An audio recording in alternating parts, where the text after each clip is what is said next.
Nothing. I personally am just a touch offended by that. They could take us to the cleaners. They could cancel the book. They could demand money back. They could do all kinds of horrible things to us. So he wouldn't let me do it. Is complete and utterly jackass. The biggest risk was embarrassment. You know, Marvel was making all kinds of money. Why is that? I thought it was absurd that they gave me the task to get Spider-Man sales up. I get the sales to arguably the highest that anybody at that point was doing and set records. And yet it still wasn't good enough. Because I think Marvel is like, it's our gimmicks that are selling these. We put 5 X-Force covers out, and we put 5 Spider-Man covers out, and we put 8 X-Men covers out. It's us. It's not you. It was us. Because they're a bunch of jerks over at Marvel. I know, I'm not supposed to say that, but you know what? Maybe that's too generous. This is the gangster ethics that I was just talking about. I don't know, maybe it's Disney, huh? I'm not mad. I'm not.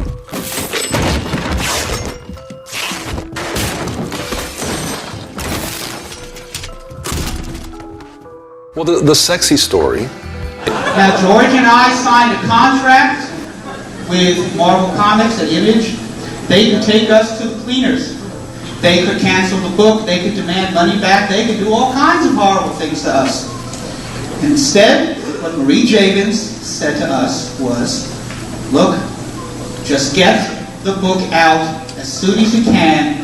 We believe in the quality of the book, and we want to see the best job possible. And if it takes an additional week or 2 or 3, get it done and have it come out when it's ready.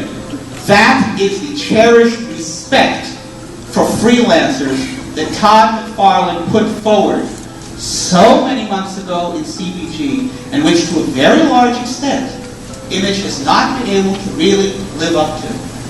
They may have set goals that were too high for themselves. That's not a crime. There's no crime in that.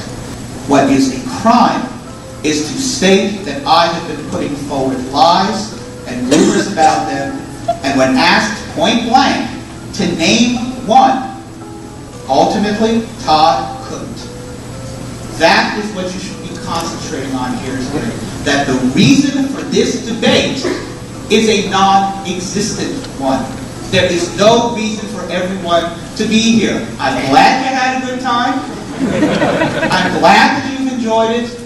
But I personally don't like having my veracity put on the line in print, and then when asked to present any serious challenge to it, we get nothing.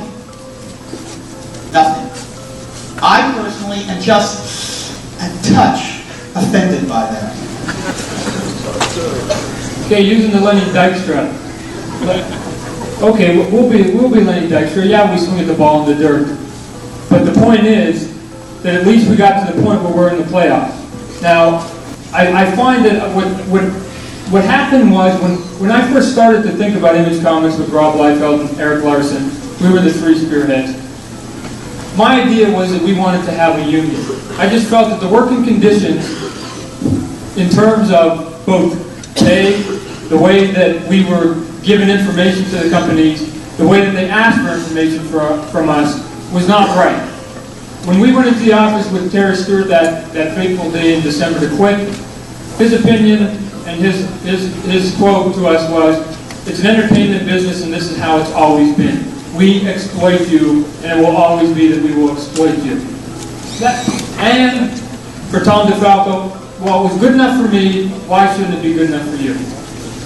Using that mentality, folks, we would still have people of the black persuasion in the back of a bus. You know why? Because it would have been easy for us to say, that's the way it is, that's the way it's going to always be. Well, I'm here to say that that's wrong. That we can do things and justify them on a business means is completely wrong. That we now exist and we are open now to criticism. We're open up to criticism first and foremost, that we should at least have an acknowledgement that we even exist. There's the respect now that they get to hand out their books 2 weeks late. I feel in some small way is because of the response of the other companies, Defiant and Valiant and Image Comics and Legend and Dark Horse, that have now come out and the Ultraverse and have now grown into this thing saying that the creative people can now take back what is now rightfully theirs. As far as some of the opinions that I give, and proving your lies, Peter, in your CBGs, I don't carry those CBG columns, excuse me, I don't carry those CBG columns with you. That I'm afraid and shun down on people who give their opinions and won't sign their names to it. If you'd made a phone call, you would see that I now have a column in the Wizard that's an opinion column, not unlike your own. So that thing that you say that I dislike so much has now become something that I now do. I thought it was just absurd. Maybe that's too generous. So you had this perfect storm. Thing. Well, that doesn't seem right. It doesn't seem right to me. No. I thought it was just absurd. Those sons of bitches. Because they're a bunch of jerks over at Marvel. I know I'm not supposed to say that, but you know what? Don't let some idiot talk you out of it. And I'm talking about the original gangsters, as I believe the young people like to phrase it these days. Why is that? I don't know, maybe it's Disney, huh? Is complete and utterly jackass. The ethics.